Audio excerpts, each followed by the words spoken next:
Этот мальчик продолжал каждый день навещать свою любимую гориллу в зоопарке. Когда смотритель зоопарка узнал, почему, он закричал. Когда Петти Питерс, один из смотрителей зоопарка Колумбуса, подошел к вольеру с гориллами, он заметил маленького мальчика, стоявшего у края вольера. Его коллеги уже упоминали об этом мальчике, который всю прошлую неделю ежедневно посещал зоопарк, чтобы провести время с одной из горилл. Но Патти никогда не встречалась с ним лично. Наконец, что по-настоящему привлекло его внимание, так это то, как мальчик игриво бегал взад-вперед с Камоли, двухлетней гориллой, повторяя каждое его движение. Это зрелище вызвало широкую улыбку на лице Петти. В этой связи между ними было что-то волшебное. Однако любопытство Петти росло. Почему этот мальчик каждый день приходил в зоопарк? Какова была его история? Решив выяснить это, Петти подошла поближе. Почувствовав его присутствие, мальчик замер на полпути и нервно посмотрел на него. «Привет, как тебя зовут?» – спросил Петти теплым и ободряющим тоном. «Я слышал, ты здесь завсегдатай», – добавил он с дружелюбной улыбкой. Мальчик поколебался, изучая лицо Петти, прежде чем наконец ответить. «Я Исайя», – тихо сказал он. Когда Исайя начал рассказывать свою историю, выражение лица Петти изменилось. Его глаза расширились от недоверия, а сердце замирало с каждым словом. То, что рассказал ему Исайя, было таким трогательным, таким невообразимым, что Петти не находил слов. «Боже мой!» – наконец выдавил он, и его голос дрогнул от волнения. Слезы навернулись на глаза, когда он посмотрел на мальчика, охваченный смесью печали и сострадания. То, что пережил Исайя, было за пределами того, что Петти мог себе представить. В этот момент он понял, что нужно что-то делать. И быстро. Пока Петти стояла там, застыв от сочувствия, он мысленно вернулся к своему путешествию, которое привело его к этому моменту. Петти проработала в зоопарке Колумбуса, расположенном в штате Огайо, 3 года. Зоопарк, официально известный как зоопарк и сад Ривербэнк, был замечательным местом. Здесь обитало более 3000 животных, представляющих более 400 видов со всего мира. Посетители могли полюбоваться львами, тиграми и медведями, понаблюдать за аллигаторами и змеями или насладиться ужимками пингвинов, фламинго и морских львов. Однако для Петти и многих других главной достопримечательностью был вольер с гориллами, где Камоли, харизматичный, нежный гигант, покорял сердца. Когда Камоли присоединился к семье зоопарка Колумбуса, он был окружен любовью и заботой. Его отец, Оливер, также попал в зоопарк при необычных обстоятельствах. До этого Оливер жил в одиночестве в другом месте, что могло иметь разрушительные последствия для любой гориллы. Горилла.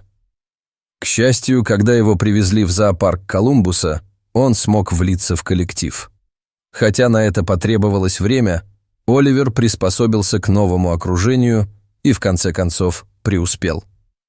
История Комоли, однако, началась с разбитого сердца.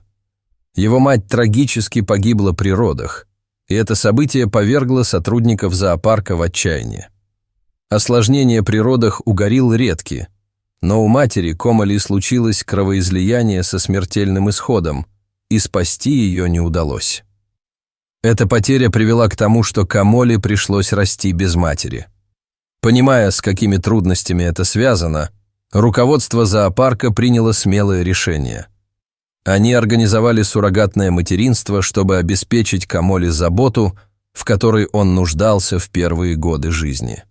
Через 2 недели после его рождения зоопарк подобрал сострадательную и опытную пару, которая ранее была суррогатными родителями для животных. Камоли отправился с ними домой, где ему предстояло провести важнейшие ранние этапы своей жизни. Жизнь. Суррогатные родители были необыкновенными. Обученные поведению горилл, они кормили Камоли, заботились о нем и поддерживали связь, имитирующую материнскую привязанность. Хотя это было не то же самое, что быть воспитанным матерью, Они обеспечивали ему тепло и безопасность. Камоли находился на искусственном вскармливании и очень полюбил свою суррогатную семью. Иногда они приводили его в зоопарк, чтобы он пообщался с другими гориллами, что позволяло ему поддерживать некоторую связь с себе подобными. Несмотря на любовь и заботу, которую он получал от людей, Камоли часто чувствовал инстинктивную тягу к другим гориллам. Во время этих посещений зоопарка он наслаждался каждым моментом игры и общения со стаей. Когда Камоли исполнилось 2 года, он был признан достаточно взрослым, чтобы покинуть свою приемную семью и навсегда вернуться в зоопарк. Его возвращение было трогательным. Старшие гориллы, чувствуя его молодость и неопытность, естественно, взяли его под свое крыло, предлагая руководство и дружеское общение. Камоли с радостью принял свою новую жизнь, проводя дни за играми и общаясь с отрядом. Камоли любил гостей, особенно детей. Их удивленные лица наполняли его радостью, и он всегда был рад поиграть с любым, кто проявлял интерес. Со временем Камоли прославился как одно из самых дружелюбных животных в зоопарке. Работники зоопарка невероятно гордились Камоли. Он умел привлекать людей со всего зоопарка, и все его обожали. Находиться в окружении друзей стало для него второй натурой, поэтому, когда к нему в гости пришел необычный мальчик Исайя, Камоли не мог не обратить на это внимание. Исайя впервые пришел в зоопарк в свой 4-й день рождения. Его мать, желая сделать этот день особенным, устроила ему сюрприз, устроив долгожданную поездку. Исайю всегда привлекали животные, будь то в книжках-раскрасках или по телевизору, и он месяцами умолял мать сходить в зоопарк. Держась за руки, мать и сын бродили по зоопарку, восхищаясь невероятной дикой природой. Восторг Исайи был заразителен. Когда они добрались до отдела горилл, восхищение Исайи возросло в 10 раз. Он широко раскрытыми глазами уставился на массивных, но в то же время нежных существ, которых раньше видел только в книгах и мультфильмах. Камоли, заинтересованный маленьким мальчиком, который, казалось, был загипнотизирован, подошел к стеклу. Игриво царапая барьер, Камоли привлек внимание Исайи. Беседа. «Привет, меня зовут Исайя», – взволнованно сказал мальчик, энергично размахивая своей маленькой ручкой. Через 10 минут между ними установилась связь. Камоли, почувствовав радость Исайи, начал прыгать и кружиться, радуя своего нового друга. Вдохновленный, Исайя решил поиграть в свою любимую игру с гориллой. «Давайте поиграем в прятки», – объявил он, перебегая от одного края стакана к другому. Камоли с готовностью последовала за ним, повторяя движение Исайи из-за стекла. Смех мальчиков эхом разносился по вольеру, когда они носились взад-вперед, привлекая внимание других посетителей своей игрой. Сцена была трогательной. Собравшиеся улыбались при виде маленького мальчика и гориллы, которые явно наслаждались обществом друг друга. Мать Исайи стояла неподалеку и с гордостью и волнением наблюдала за своим сыном. К концу дня Исайя и его мать возвращались домой, смеясь и прыгая в припрыжку. Когда они направлялись домой, никто из них и представить себе не мог, какие неожиданные испытания ждут их впереди. 2 недели спустя мальчик вернулся навестить своего друга Камоли. В тот момент, когда Камоли заметил Исайю, его волнение было неописуемым. Они с удовольствием играли вдвоем.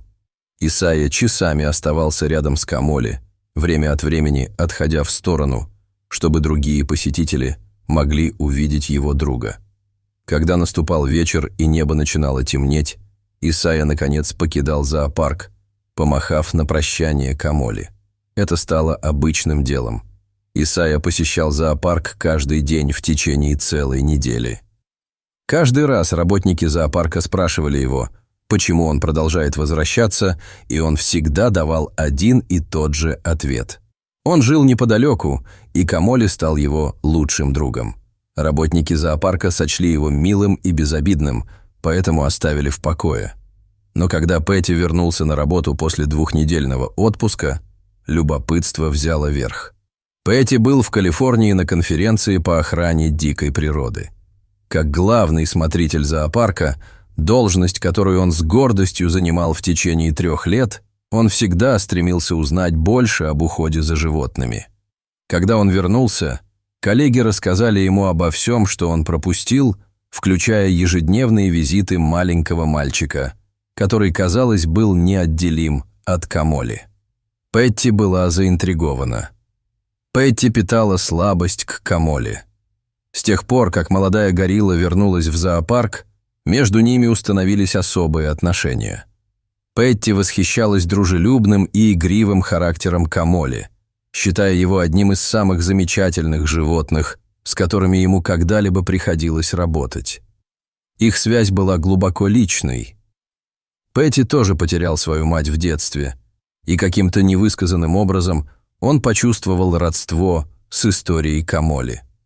Узнав, что Камоли подружился с маленьким мальчиком, Пэдди заинтересовался еще больше.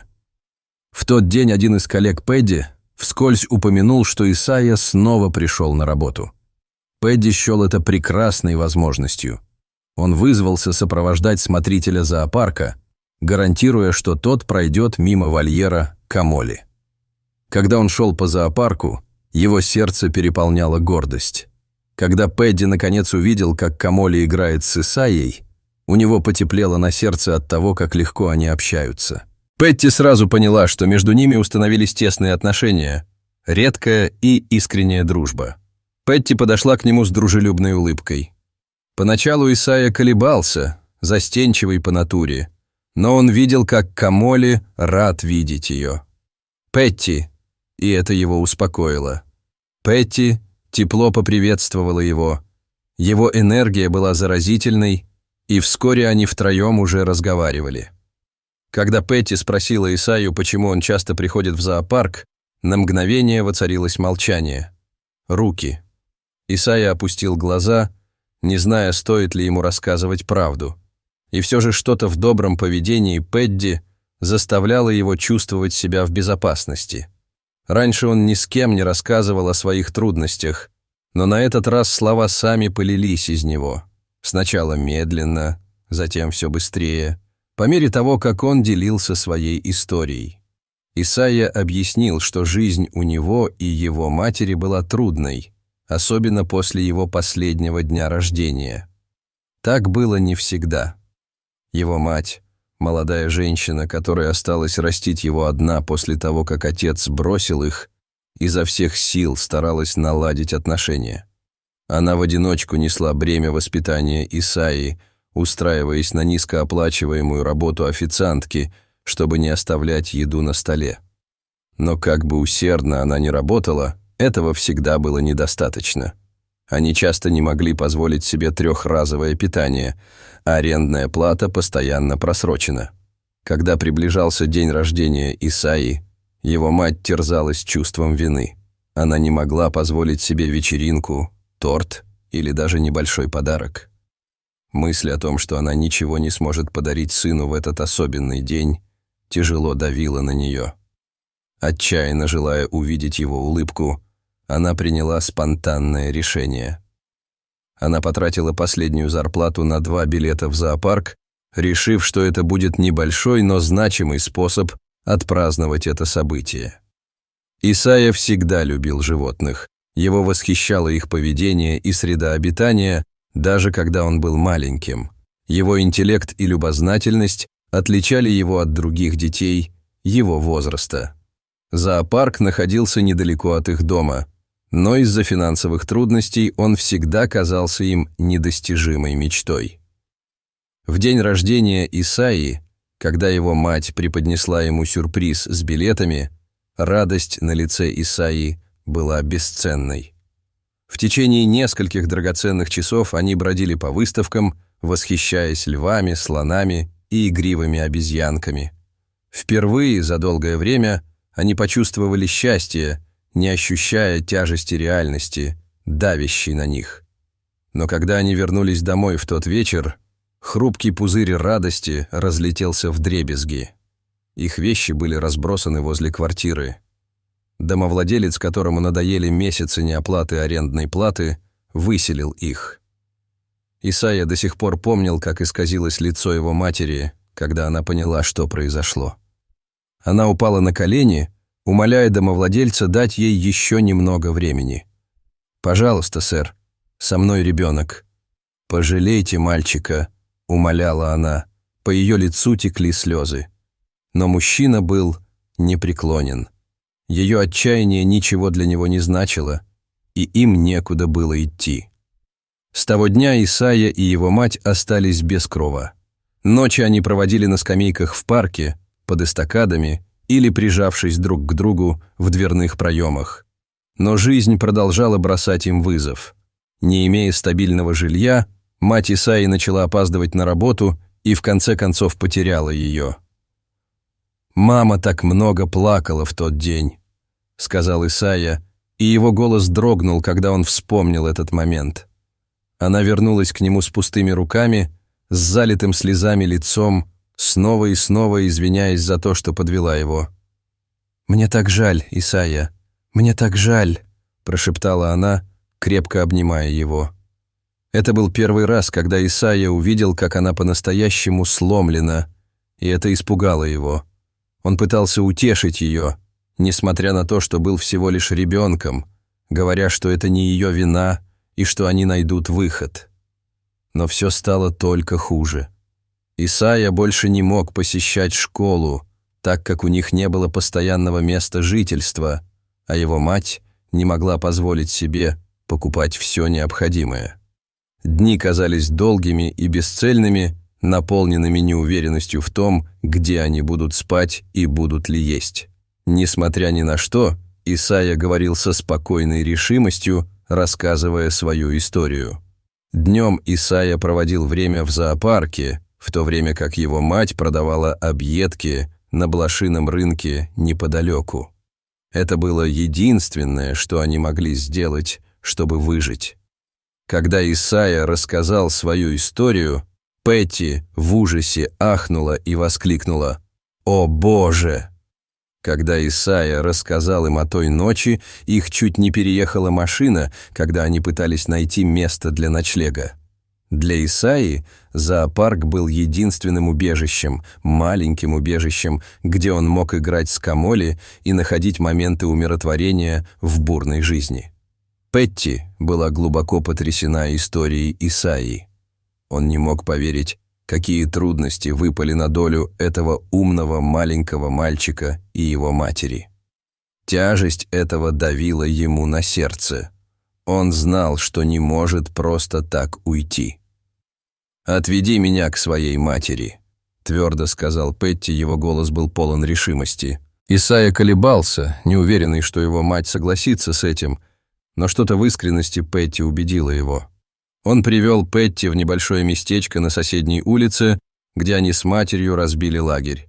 Когда они прибыли на место, Петти был поражен открывшимся перед ним зрелищем. Мать Исайи сидела на импровизированной кровати из одеял, и лицо у нее было измученное, не по годам 28-летнее. Несмотря на молодость, жизнь наложила на нее тяжелый отпечаток. В ее глазах читалась смесь усталости и тихой стойкости, которая глубоко тронула Петти. Петти любезно подошел к ней и представился. Он рассказал, как познакомился с Исайей и как мальчик поделился с ним их историей. «Мэм, я хочу помочь», — сказал Петти ровным, но полным эмоций голосом. Он объяснил, что его брат управляет агентством недвижимости, и у него есть несколько незанятых объектов недвижимости. Он пообещал поговорить со своим братом о том, чтобы разрешить им пожить в одной из квартир, пока она не встанет на ноги. Мать Исайи была ошеломлена. Когда она впервые увидела своего сына, идущего к ней с незнакомцем, она почувствовала укол страха, но теперь, услышав слова Патти, ее переполняла благодарность. Слезы навернулись у нее на глаза, когда она крепко сжала его руки. «Я не знаю, как вас благодарить, сэр. Вы спасли нас больше, чем я могла себе представить», — воскликнула она. Петти нежно улыбнулась. «Ваш сын потрясающий мальчик, умный, добрый и жизнерадостный. Мне больно видеть его и его мать в такой сложной ситуации, когда у меня есть возможность помочь». «Не волнуйтесь, теперь все будет хорошо», — заверил он ее с неподдельной теплотой. Верный своему слову, Петти поговорил со своим братом, который согласился позволить им пожить в пустующей квартире с одной спальней бесплатно, пока они не смогут наладить свою жизнь. Но Петти на этом не остановился. Он понял, что им нужно нечто большее, чем просто крыша над головой. Им нужна была финансовая поддержка. Вдохновленная историей Исаии, Петти обратилась к интернету и создала душевную страничку на GoFundMe. На этой странице Патти подробно рассказала о трудностях Исаии и его матери, рассказав о том, как жизнь была несправедлива к ним, и о том, что, несмотря ни на что, дух Исаии оставался непоколебимым. Он умолял людей сделать все возможное, чтобы помочь маленькой семье перестроить свою жизнь. Чудесным образом компания набрала обороты, и за несколько дней они собрали $60 000. Когда Петти вручала чек матери Исаии, она расплакалась, потрясенная щедростью незнакомых людей и добротой этого человека, который стал их ангелом-хранителем. «Спасибо вам», – прошептала она дрожащим от волнения голосом. «Спасибо, что подарили нам надежду. Мне пришлось отказаться от карьеры, о которой я мечтала, чтобы вырастить Исаию, и я всегда чувствовала себя виноватой. Я не смогла дать ему ту жизнь, которую он заслуживает. Но теперь у нас есть шанс. Деньги, вырученные от сбора средств, помогли на несколько недель закупить продукты и другие предметы первой необходимости, обеспечив матери Исаии стабильность, в которой она отчаянно нуждалась. За это время Петти использовала свои связи в качестве главного смотрителя зоопарка, чтобы найти для нее работу. Это было несложно. Петти убедилась, что у нее есть все шансы, и была полна решимости добиться успеха. Мать Исаии была переполнена благодарностью. Она бесконечно благодарила Петти и поклялась отдать ей все силы на новой работе.